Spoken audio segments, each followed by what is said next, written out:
dañoo jot benn communiqué genre note bi ñu ko mënee tuddee noonu ñu ne Ahmed Khalifa Niass moo ko wax mu ne invraisemblable mu ne d'autant plus nit bi nga xam ne dafa am soxna ba pare nekk ki nga xam ne polygame la mooy ko am ñaar ñett ba ñeent ba pare mu dem ki nga xam ne xale bu ndaw la di commencer une jeune fille ci maison bi nga xam ne maison close la mooy maison yi nga xam ne ñu am na lu ñu fay def loo xam ne lu war ak yoon te ndaw si ki ko moom nee na institut de beauté la mais moom mu ne maison close la loolu la déduire ba pare mu ne loolu c'est formellement interdit mooy li nga xam ne dañ ko tere ba pare islam da ko dàq c'est condamné par l'islam donc ñu toogaat quelque temps affaire bi def bruit ñu toogaat quelque temps le jeudi 11 février ñu jotaat une nouvelle note de Ahmed Khalifa Niass mu ne je ne cautionne pas l'emprisonnement de Ousmane Sonko ñu ne lan moo tax ñaari wax yooyu donc tey am nañu occasion nga toog fii ñu lay laaj yow ci dossier wu Ousmane Sonko bi lan mooy sa position. maanaam nag wax dëgg yàlla adversité politique warul tax nit ki ne sama adversité luñ ko def rek baax na du dëgg. yow nga werante fii ak nit ci plateau bi ngeen ñàkk d'accord war na tax nga ñëw pes ko wala njox ko kaas nga ne bu mu fi naanee ndox tey que dafa am un minimum Sonko xamul kaso bi yàlla bu mu ko xam mais man xam naa ko boo duggee fi ngay jëkk a jot ci bu dee kii bii la bi ngeen tuddee 100 mètres chambre bi ngay jëkk a jot mooy chambre 1 même malaaka safara yi bu leen fa yàlla yóbboon mën nañ faa def stage ndax nit ñoo xam ne dañ leen di def nii gis nga nii bopp tànk amul wëlbati ko amul dara 24 heures sur 24 ñii fa ñu toog fa la ñuy saw fa la ñu tëdd fa la ñuy sax defee lu raw loolu wax dëgg yàlla lu ma sa xol bon yàlla bu mu yegg ci ma di ko yéen Sonko mu di fa def wax dëgg loolu laa ko waxee. mais c'est que revirement bi la Sénégalais. non du revirement sëriñ bi l'humain dafa am kii c'est mon adversaire mais je lui souhaite pas la mort. ñu bëri nee nañ foofu da nga def waxeet kilifa gi. muñ ko déggee noonu man bu ma waxee mënuma lu may wax waaye déggee leen ko nii moomu ko man li ma bëgg a wax mooy lu bon la ma gis. yéenewu ma ko Sonko maanaam même bu doon dafa def loo xam ne ñëpp a ko gis ñu jàpp ko war koo tëj kenn werantewul mais am na loo xam ne yéenewu ma ko parce que adversité dafay am fu mu yem man d'accord ma ak moom jël na sama patriotisme bii partem benn baatu patriotisme nekk fi jël na ko ba léegi ñu koy rapaajoo te danañ ko mos a réccu nag am na bi nga changé kàddu dañoo foog woon ne peut-être ni enquête bi demee da nga sentir comme li askan wi wax ne dafa am complot moo waral nga changé ne ku ko tëj ñu tëj. non li ma wax. man damaa fekkee 1968 université Dakar li fi nekkoon xëy na téeméeram am na fi tey ci université bi 68 étudiants yooyu dégg seeni moromu étudiants ca Sorbonne ay. kon bindi tëgg yooyu di manifester gars yi def ay barrage ñoom it mu ñu bëgg def comme tout le monde ay jeunes lañu woon qui préparaient leur avenir à l'université am ñoo xam ne dañoo taxaw ne Léopold yow tu es trop bon yow tu humes des fleurs à Normandie tu as une femme qui a le nez droit tu es trop bon mais les Sénégalais connaissent pas ça il faut taper on a tapé dur ñooñu tey mën nañu ci tudd ñu bëree bëri ñoo xam ne ñëpp xam nañu ay Diop Decroix ay Bathily ay nangam ñu yàq seen avenir yàq seen jàng réew mi dem na ba Senghor mëntu la gouverner mu digal nañ ko ba mu ñàkk pouvoir bi Jean-Alfred Diallo moo ko ne du ñu mën a dañuy daje mees dimanche du ma la teree dem mees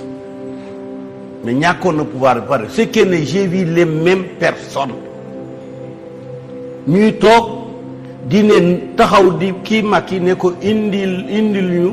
ñu dindi immunité am damay alerter les Sénégalais parce que bu Sénégal yàqoo ma yàqule loolu laa ko waxee mais je dis li nga xam ne li normal nañ ko def ñëpp ba y compris Sonko mon adversaire. ok parce que Adji Sarr citoyen sénégalaise la am na problème jafe-jafe dem porter ji plainte. léegi daal bu ñu suivre logique bi nga wax mooy justice warul instruire plainte bi alors que citoyen la. te porter plainte droit la. ci citoyen bi da nga koy verser au contraire kooku bu ndaw sele taxawoon ci misaal ñëw moom itam loolu mu jiiñ ko Moustapha Niasse mi président assemblée nationale keneen jiiñ ko questeur bi keneen kan c'est que ko def ñu di immunité ko assemblée bi dootul am. parce que bu yoon dafa liggéey doo naan ay kon Sénégal justice amu fii impunité. ma ne am na ñoo xam ne sax plainte nañ ñu demee noonu te dañ ko def kii rek classé wala yeneen c'est-à-dire que warul nekk loolu buñ ko toppee affaire bi du dem Sonko man d'accorduma ak moom ci lu bari waaye d'accorduma ci ñu tooñ ko est-ce que loolu revirement la kon revirement la. aw fay. mais yow nga ne d'accord pour ñu tooñ ko mais njëkk nga wax nga ne lii Sonko waru ko woon def su fekkee ne am na loolu la ñuy jàpp nga ñëwaat nga ne cautionné woo ko mais comme lu mouvance présidentielle bi di wax ne affaire Sonko Adji Sarr c'est une affaire privée yow loolu jàppee woo ko noonu parce que tey bu nekkee ne c'est Sonko c'est un homme politique rek waruñu koo tëj prison citoyen lambda bi tamit da ci gis boppam. dañ dem ba xam nga par exemple soxna si bi nga xamee ne François Hollande moo nekk président France. wax naa ne polygame la parce que amoon na ñeenti jigéen ñu muy digaaleel xëy na kenn ki moo cay jabar avec papier ñi ne nekkuñ ko mais ça ne fait pas de lui un polygame au sens islamique c'est-à-dire que li may wax point de vue de l'islam góor gu ami jabar warul wéet ak beneen jigéen ba ñuy tëju mais ce n'est pas le seul point de vue de l'islam islam réew mu ne ak na mu koy appliquer ci ñi koy appliquer ñun appliquer wuñu Arabie Saoudite kooku bu nekkee jigéen moo tëjoon tey jabari ki nga tudd ci misaal bu dem moo dem am benn xale góor bu koy bësal ñuy tëju xam nga ñëpp dañ koy ñaawlu tëj waaw pourquoi bu nekkee góor la dañ ko ñaawlu ci lislaam nag benn la kooku loolu ñoom loolu lañ koy atte mais au Maroc viol bu borom bu ci violé bu takkee ndaw si rek le viol tombe y a plus de délit te ñooñu tam ci charia la ñuy basé mais man sama bopp dama exclure man sama bopp sama conviction personnelle gëmuma ne liñ ko jiñ def na gëmoo ne def man gëmu sama ngëm-ngëm personnel la gëmuma ko xawma ko ne musuma toog ak Sonko mais gëmuma loolu. ñëw na ci question bi parce que dama ko bëggoon laaj rek bu nee Sonko d'accord ma ñu tooñ ko kon dafa nangu ne daan yi ñu ko bëgg a teg du gëmul ne moom moo ko def te defe naa ci loolu la tontu. looloo nekk sama question gëmuma ko ça ne veut pas dire que defu ko man gëmuma ko personnellement. yow bés bu ne nga ne ci kër am sax doom ñëw def naa nga ne déedéet sama doom deful dara. bañ da wala leen moom moo def mais man personnellement je ne pense pas. que question yi lay privilégié après observation yi ñu. mais Pape baalal ma rek bu nee ne gëmul question mu def mais dafa am lu wax lu am solo mu ne bu nekkee ne tey comme juge lañ jiiñ viol ñu tëj ko ñu jiiñ kële viol ñu tëj ko muy mel ni da nga neenal bu nekkee ne koo xamante ne dafa am numtërati ay ndombal tànk buñ ko jiiñee viol dafa mel ni pour yow dañ koo war a classé balaa muy indi ay numtërati ruumandaat yu bëri ci dëkk bi dafa mel ni da nga neenal loolu daal. dama wax leelan da nga neenal comme ku am ay ndomba tànk ci dëkk bi ku nekk député am ay ndomba tànk mun na nekk juge mun na nekk ministre buñ ko jiiñee viol dañoo war a classer dossier bi mel ni ku ko jiiñ viol moom non nga nag buñ fi nekk di def nag li gars yi wax hypocrisie sociale dégg nga y a jamais de fumée sans feu si le frère de Sonko si c'était le frère de Sonko qui est concerné y aurait pas ce bruit waaw mbir boo koy tonnale dafa am foo koy dendale il y a la personne qui gêne politiquement man Macky laa àndal waaye maa wax alors Sonko il gêne politiquement loolu laa bëggoon il gêne waaw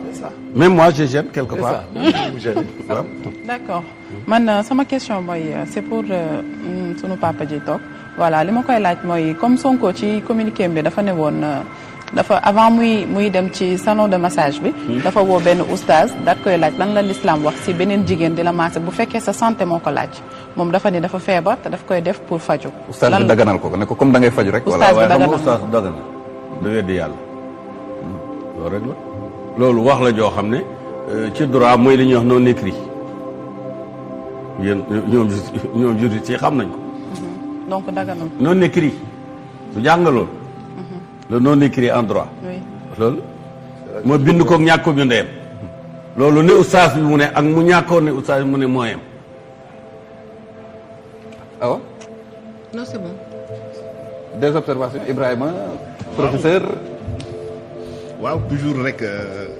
joxe suñu xalaat ci mbir mi dafa nekk mbir boo xam ne mbir bu complexe la. je dis que su jëmmu Ousmane Sonko moom moo toll noonu moo tax coow li dol ni mu dol nii loolu aussi foog ñu jël ko en considération ça c'est un. deux Sonko dafay politique il faut forcément que mbir mi am li ñuy wax connotation politique. xam nga tey jii bu fekkee ne dañu ne Sonko dafa woo ay militants am ci mbedd bi ñu taal ay pneu ak yooyu mais je rappelle que le président Macky Sall moo ne woon président Abdoulaye Wade bu génnul ci palais bi na armée Sénégal jël seeni responsable loolu mi ngi ci internet nit ñi mën nañu ko xool nañu wàcc ci tali bi xaañ ay xeer Moustapha Niass bi nekk président assemblée nationale jiite institution bi gën a mag ci dëkk bi moom moo yoroon xeer xale yi topp ci ginnaawam. donc kon dafay mel ni yow boo xësee ba nekk au pouvoir rek yow da ngay fàtte da ngay fàtte te diggante démb ak tey damay wax ne fàtte xaju fi Sonko est dans son rôle moom dafay politique bu ko neexee mu woo ay militants mais li ma ciy ñaawlu mooy ñuy yàq bien boo xam ne nit ñi ñoo ko bokk ay oto ay car ban loolu laa siy ñaawlu mais mbiru politique la te buñ dee xool chaque jour 2 poids 2 mesures bi dafay nekk parce que président Macky Sall nañu bàyyi xel li mu wax moom dafa ne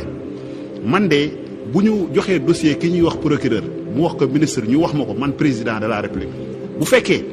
mbir mi dafay taal dëkk bi man dama siy dëgg sama tànk pourtant Sonko du nit ku tuut ci dëkk bi de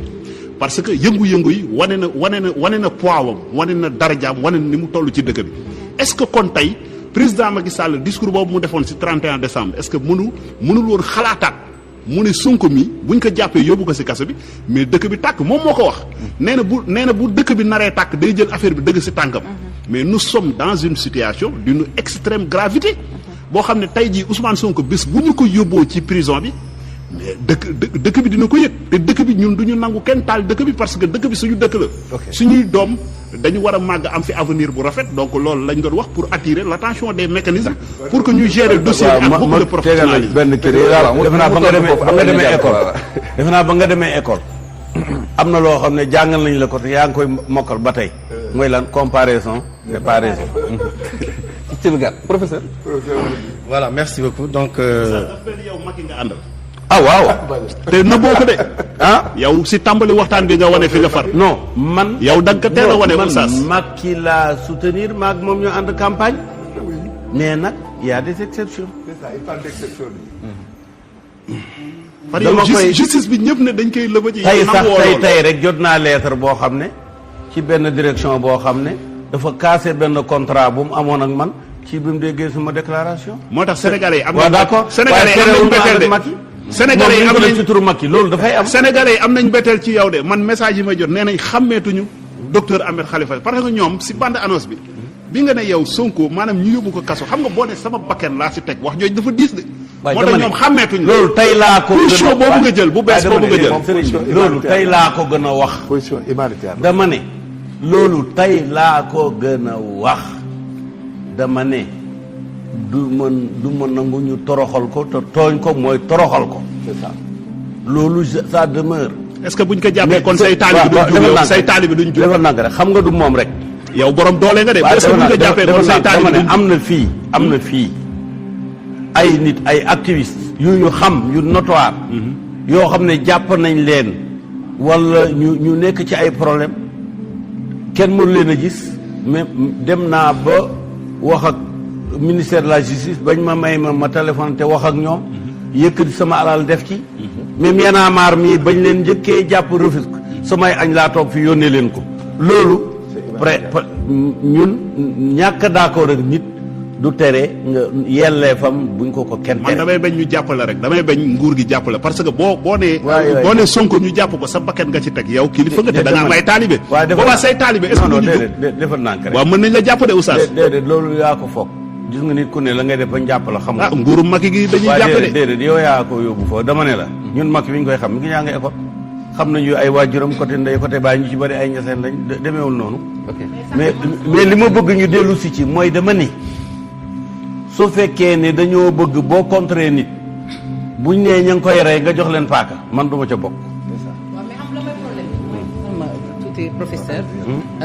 mooy justice d'exception bi ngay wax depuis tout à l'heure parce que comme major nu mu ko xamee rek dañ naan la loi elle est générale et impersonnelle donc on peut pas que une personne.